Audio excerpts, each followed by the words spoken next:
الحمدللہ رب العالمین والصلاة والسلام علی رسولہ الکریم اما بعد فاعوذ باللہ من الشیطان الرجیم بسم اللہ الرحمن الرحیم متکئین علی فرش بطائنها من استبرق وجنى الجنتين دان فبأي آلاء ربكما تكذبان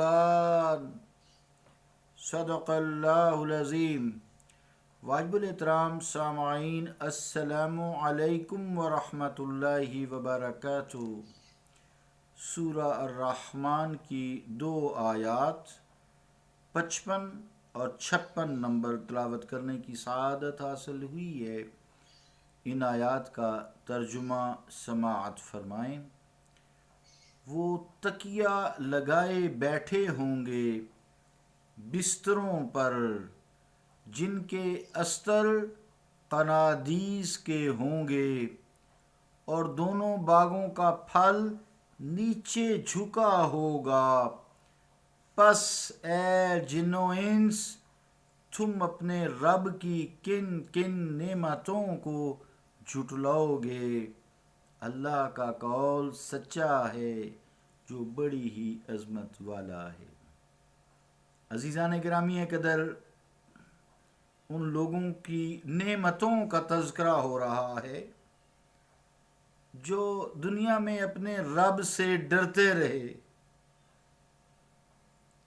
کہ ہمیں اپنے رب کے سامنے کھڑا ہونا پڑے گا، جواب دینا پڑے گا۔ اللہ نے فرمایا وَلِمَنْ خَافَ مَقَامَ رَبِّهِ جَنَّتَانِ، اور جو اس بات سے ڈر گیا کہ وہ میرے سامنے کھڑا ہوگا، اس کے لیے 2 باغات ہوں گے۔ ان کا تذکرہ چل رہا تھا، تو یہاں ان کے بیٹھنے کی جگہ اس آیت میں، آیت نمبر 54 میں بیان کی گئی ہے کہ جو ان کی جگہ ہوگی، بیٹھک جو ہوگی، وہ کیسی ہوگی؟ جو ساری عمر اپنے رب سے ڈرتے رہے اور اسی طرح انہوں نے زندگی گزار دی، وہ یہاں بڑے مطمئن ہوں گے، پرسکون ہوں گے۔ کوئی ٹینشن نامی کوئی چیز نہیں ہوگی، کوئی پریشانی، کوئی دکھ، کوئی غم، کوئی الم، کوئی مصیبت، کوئی چاہت ایسی نہیں ہوگی جس کے لیے وہ دنیا میں تگ و دو کرتے تھے۔ دوسرے لوگ وہ تو ڈرتے تھے، حلال چیز کے لیے تو تگ و دو اچھی چیز ہے نا۔ تو مراد یہ ہے کہ یہاں ان کا دل مطمئن ہوگا، ان کا ذہن مطمئن ہوگا۔ پھر ان کے جو بستر ہوں گے نا، بستر وہ لگے ہوں گے جن کا استر قنادیس کا ہوگا۔ اس بستر میں بے مثال چمک دمک ہوگی اور وہ گداز ہوگا، نرم ہوگا۔ یہ لوگ ان پر تکیہ لگائے بیٹھے ہوں گے، یعنی ٹیک لگائے بیٹھے ہوں گے، ہر فکر سے دور، ہر اندیشے سے بے خبر، ہر فکر و فاقہ سے بے نیاز۔ جو لفظ ہے نا بطائنہا، تو یہ بطائن جو ہے یہ بیتانتن کی جمع ہوتی ہے۔ اس کپڑے کو کہتے ہیں جو اندر اندر ہوتا ہے، جیسے یہ کوٹ کا استر اندر کپڑا لگا ہوتا ہے نا، ریشمی سا، یا بتانا اس کو کہتے ہیں جو کپڑا انسان پہنتا ہے نا تو اس کے نیچے بنیان ہوتی ہے جو اس کے جسم کو ٹچ کرتی ہے، استر۔ اسی طرح رضائی ہے، جیسے اس کے اندر ایک الگ کپڑا لگایا جاتا ہے، اس کو استر کہتے ہیں، عربی میں اس کو بتانا کہتے ہیں، قرآن کریم کا یہ لفظ ہے۔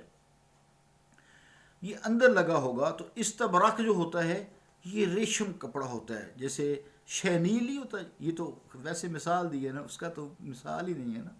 تو یہ ریشم کا موٹا کپڑا ہوگا، دیباج جسے کہتے ہیں، قنادیس، موٹا نرم چمکدار کپڑا ہوگا۔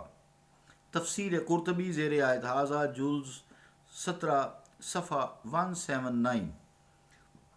آگے جو لفظ ہے وجنى الجنتین، تو جنا جو یہ اسم ہے، نام ہے، اس کا معنی ہوتا ہے مجنی، یعنی وہ پھل جو چنا جاتا ہے، توڑا جاتا ہے، جیسے آم ہے، لٹک رہے ہوتے ہیں نا، توڑا جاتا ہے، ہاتھوں سے توڑا جاتا ہے ایک ایک کر کے، جو پکا ہوتا ہے یا مرضی کا ہوتا ہے وہ اصل میں بتانا مقصود یہ ہے کہ وہ تکیہ لگائے بیٹھے ہوں گے، بستر ان کے فرسٹ کلاس نرم و گداز ہوں گے، چمکدار ہوں گے، چمکتے دمکتے ہوں گے، تو وہاں جو اس باغ میں پھل ہوں گے، نقشہ دیکھیں نا، اس پھل ہوں گے، وہ جو پھلدار درختوں کے خوشے ہوں گے، گچھے جسے کہتے ہیں، وہ یوں جھکے ہوں گے کہ ان کو توڑنا بالکل آسان ہوگا۔ جیسے آج کل آم کے جو درخت ہیں پہلے بہت اونچے ہوتے تھے، جو کلمی آم ہیں ان کے جو آم جب نیچے جھکتے ہیں، وزنی ہوتے ہیں تو نیچے جھک جاتے ہیں، کیلے کے جیسے درخت جھک جاتے ہیں۔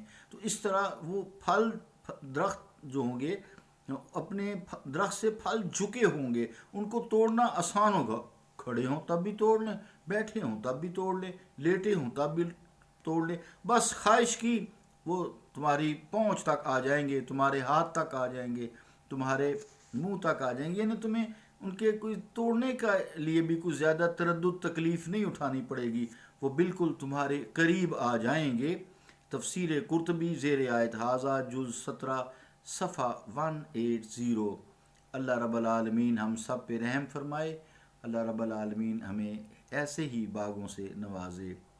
سبحان اللہ و بحمدک، اشہد ان لا الہ الا انت، استغفرک و اتوب الیک۔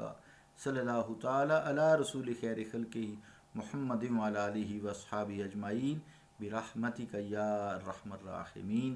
صلی اللہ تعالی علی رسول خیر خلقہ محمد وعلی آلہ واصحابہ اجمعین برحمتک یا ارحم